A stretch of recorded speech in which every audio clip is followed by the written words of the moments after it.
Jangan lupa like, komen, dan subscribe channel YouTube TVRI Bengkulu dan nyalakan lonceng notifikasinya.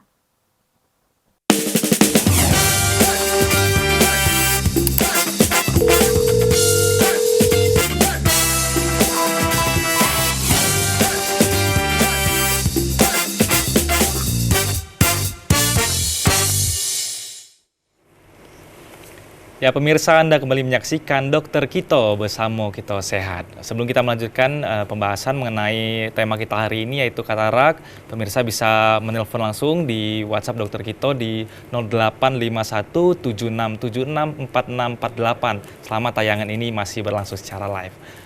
Oke Dokter Else, kita lanjutkan pembahasan mengenai gejala dari katarak nih. Tentu pemirsa di rumah juga masih penasaran tentang gejala-gejala dari katarak.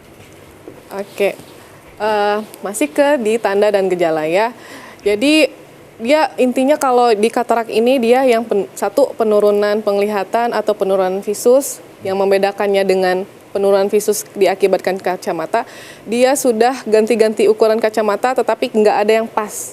Berarti dia sudah masuk ke diagnosis katarak seperti itu ya. Dia merasa dia rabun jauh, rabun dekat, tapi ternyata bukan gitu ya dokter biasanya. Udah diganti-ganti kacamatanya seperti itu ya, minus 1, 2, 3 gitu.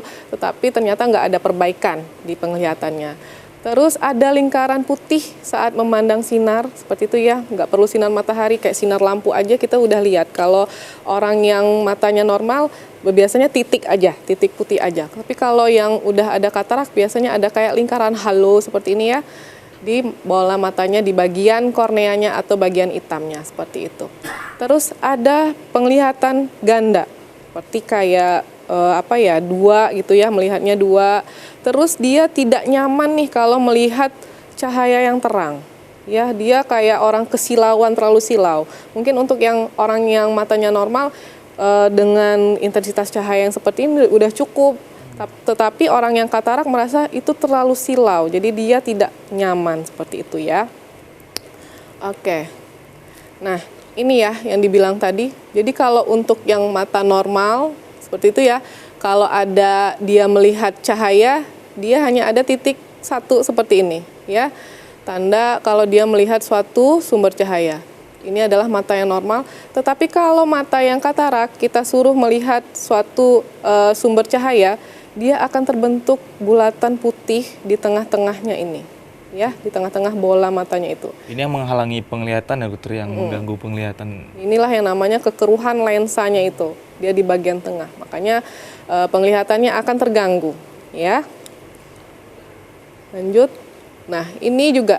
Ini kalau orang-orang yang matanya normal, tapi kalau orang yang katarak melihat foto adik bayi ini jadi seperti ini ya, seperti kayak blur. Makanya kalau tahapannya masih di sini, belum yang bayangan atau awan tadi, biasanya akan terkecoh. Ini penurunan penglihatannya karena kacamata atau karena kataraknya ya. Mirip-mirip ya dokter ya? Mirip ya. Terus ini tadi lihat botolnya satu tapi terlihat dua seperti itu. Nah, kalau yang sudah memang kataraknya udah kekeruhannya itu udah tinggi ya, seperti itu ya, udah tebel, akan sangat terlihat jelas kalau dia melihatnya tuh ada titik putih yang berbayang seperti ini. Ya, kalau ini sudah sangat-sangat tinggi ya kekeruhannya, tapi kalau masih yang kekeruhannya masih tipis, belum sangat tebal, makanya dibilang seperti melihat awan atau kapas seperti itu. Artinya di samping-sampingnya masih dapat dilihat dengan masih bagus ya. Kalau belum yang memang lensanya belum total, kekeruhan lensanya belum total. Makanya ada yang masih tipis, terus lama-lama, makanya dibilang proses degeneratif. Jadi kalau lama-lama dibiarkan, dia akan koagulasi proteinnya akan sangat banyak, jadinya akan terlihat penumpukan putih atau kekeruhannya semakin tebal seperti itu. Oke, lanjut. Nah, udah tiba nih kita ke tata laksana. Banyak pasien kita yang masih sebenarnya intinya kalau kayak yang kita bicarain tadi ya, kalau kayak kamera, terus kalau kita lihat kamera buram, tata laksananya atau servisnya adalah mengelap gitu ya, membersihkan, sama. Baju biasanya dok. Dengan baju pula gitu ya. Sama dengan prinsipnya dengan katarak ini, kekeruhan lensa berarti dianya harus dibersihkan ya. Nah, makanya satu-satunya pengobatan katarak ini adalah dengan tindakan pembedahan.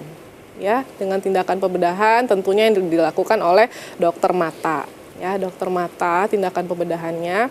Jadi kalau untuk pengobatannya itu dia perannya cuman memperlambat aja, memperlambat proses degeneratif tadi, ya. Dia memperlambat tetapi tidak menghentikan proses degenerasinya, ya. Walaupun sudah diberikan vitamin A, misalnya vitamin A yang dosis tinggi, atau ditambah kalsium, atau obat tetes lainnya, dia tidak untuk mengobati secara total, tetapi hanya memperlambat aja, ya. Karena proses degeneratif itu, karena kita faktor usia, semakin tua kita, jadi proses degeneratifnya akan tetap berjalan. Begitu juga di lensa mata, seperti itu ya. Jadi kalau memang ada pasien yang belum mau atau takut dioperasi, ya paling kita dokter akan memberikan obat-obatan yang simptomatik, artinya simptomatik yang sesuai dengan keluhannya aja.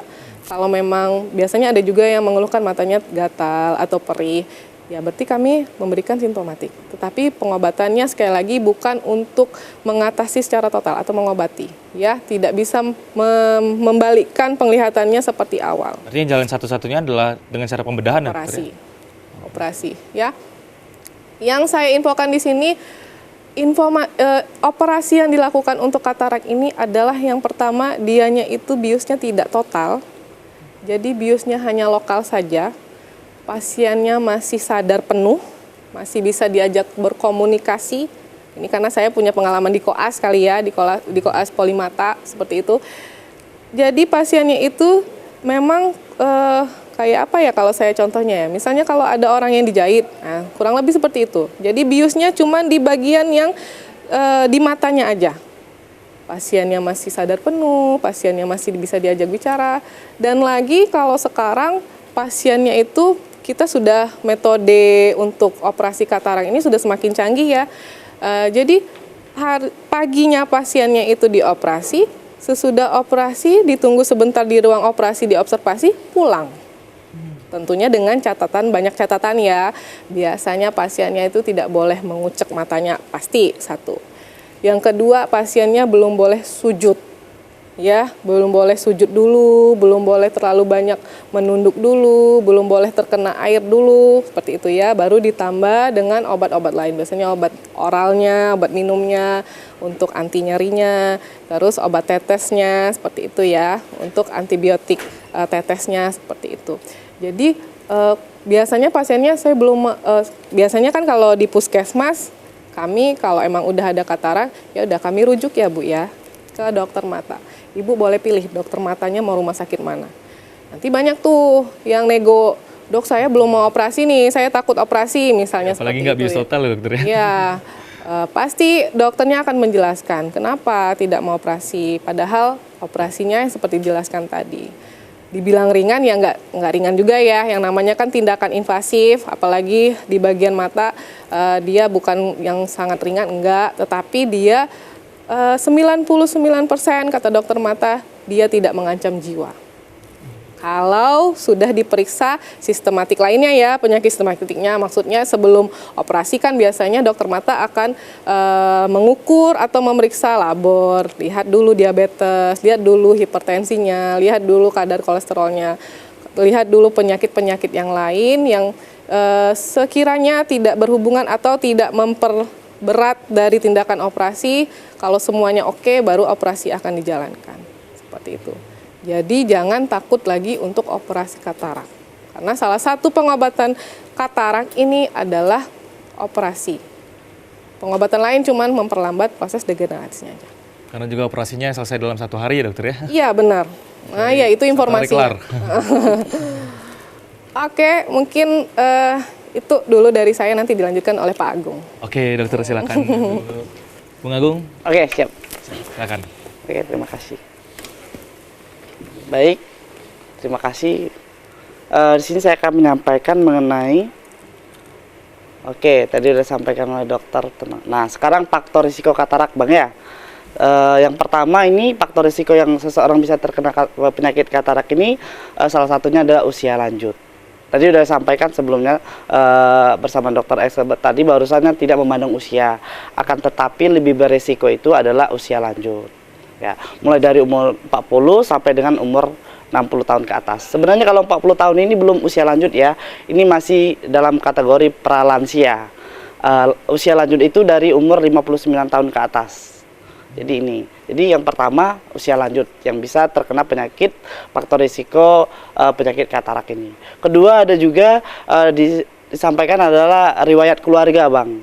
Sebenarnya ini kalau memang ada pencetusnya misalnya ada penyakit katarak, kecil kemungkinan sebenarnya ada untuk anggota keluarganya juga bisa terkena penyakit katarak.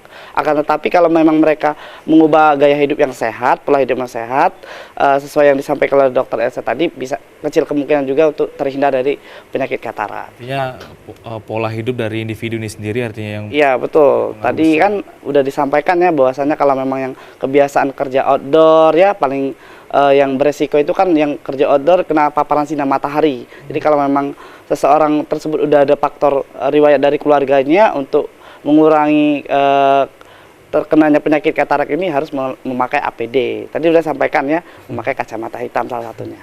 Oke, selanjutnya juga ini penyakit mata lainnya seperti glaukoma. Faktor risikonya ini ya, sebenarnya kalau glaukoma ini udah disampaikan oleh Dokter Elsa tadi ya bahwasanya ini berbeda. Kalau glaukoma ini udah yang memang faktor risikonya udah penyakitnya udah parah, berbeda dengan dari katarak tadi, Bang.